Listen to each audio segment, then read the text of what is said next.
Заповядайте. Отеч на Фарфори, заповядайте, седнете. Така.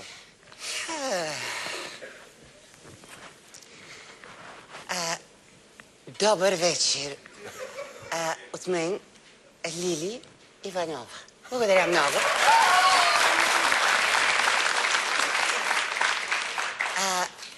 Примата на българската естрада най-после дойде при примат на българският джаз Слави Трифонов. Вижте какво. Аз съм дошла тук, за да ви споделя моите мисли за световния музикален шоу-бизнес. Но защо точно в моето студио? Понеже така прецених, че тук е мястото да споделя своите мисли. Нещо против? Не, нямам против, просто се радвам даже. Благодаря много. Щастлив съм, че дойдохте в моето студио да си споделите въобще каквито и мисли да имате. Благодаря много.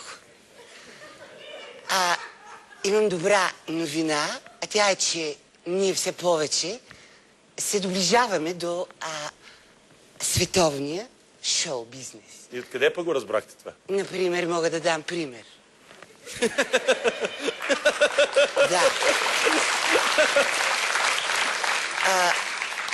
Доскоро единственото в Америка беше възможно едно малко мургаво момче да стане красива бяла жена. Майкъл Джексън. А сега вече и в България също е възможно едно малко мургаво костинбродско момче да стане бяла жена. Вярно, дебела, из брада, ама все пак жена. Ма не разбрах за кого говорите. Аз не знам. Ама всички други разбрах.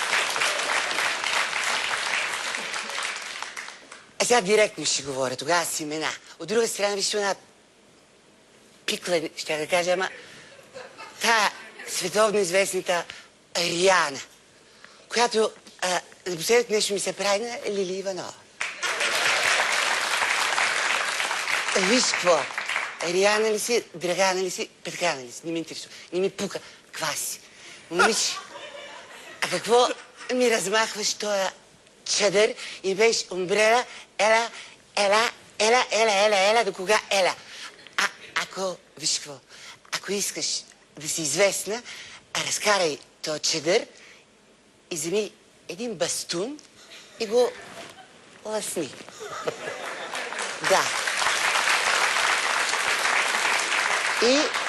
Тогава и ще станеш известна като тая, каквато беше? Галена. Като Галена ще станеш. Да. Ма Галена не само го лъскаше бастуна. Тя и други работи правеше. Не ми е удобно да го кажа, и аз знам. Много свири. Тя много свири. Тя е голям музикант. Макар че, между другото, вижте какво, нашите певици са по-красиви, са по-от чуждите. Вчера видях една фолк певица, как беше там името? Екстра пица. Коя е тази певица Екстра пица, бе? Моля? Кой? Тя познавам, тя певица, фолк певица, и ми вика, Лили, вика, направи си пластична операция. Как изглеждам? Аз викам, виж какво, като те гледам, май сама си се оперирала, бе.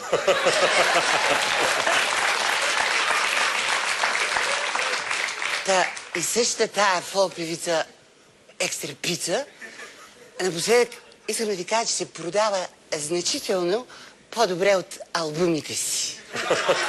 Да. И между другото искам да кажа и да дам един съвет на фолк певиците. Вижте какво, момичета. Представете да си тъпчете гърдите с този силикон. Като отидете на солариум, не можете да затворите капака, бе. Запомнете от мен никакъв силикон. Пийте боза като Катя от Ритон. Това е.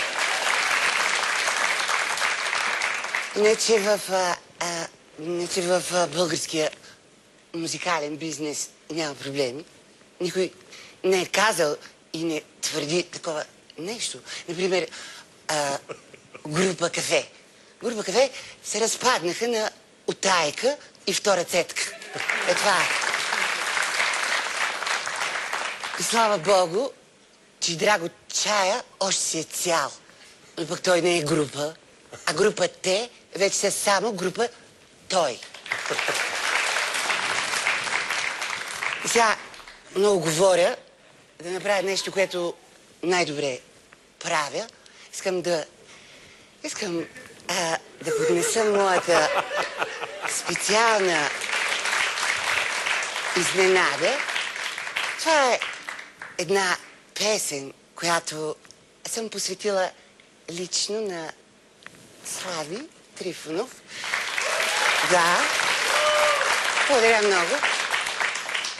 В която възпявам неговия талант, чар, обаяние и сексапил. Нужда помощ? Микрофон? Абсолютно да. Абсолютно на живо ще пея, както винаги. Песента се казва "Свири, момче". Майстро. Свири, свири, момче, подлюбявай ме, не спирай, макар да казват всички, че виолите от теб умират. Свири, свири, момче, забавлявай твоите лиги и по-добре да свириш, че кът пееш сякаш някой свири. От дедо чува твоя глас, не си ли слухова измама с твоя учиндолски бас? За тебе лесна песен няма, от дедо чувам твоя вик. Дали от устните горещи, с мене сам ти остани и аз ще ти направя нещо. С мене сам ти остани и аз ще ти направя нещо. Свири, свири, момче, подлюбявай ме, не спирай, макар да казват всички, че виолите от теб умират. Свири, свири, момче, забавлявай твоите лири и по-добре да свириш, че кът пееш сякаш някой си. Обичам твоята коса, не знай, но де си я отнеса.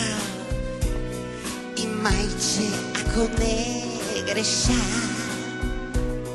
кът малък много си се ресъл, какъвто и да си, момче. Качи ме на червена лада, като танцувай с мене две. Ще бъда твоята награда, като танцувай с мене две. Ще бъда твоята награда. Свири,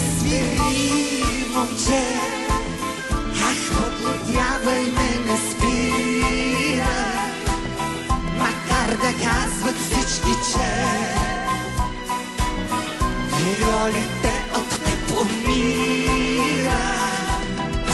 Свири, свири, момче, ах, подлуднявай твоите ниви. И по-добре да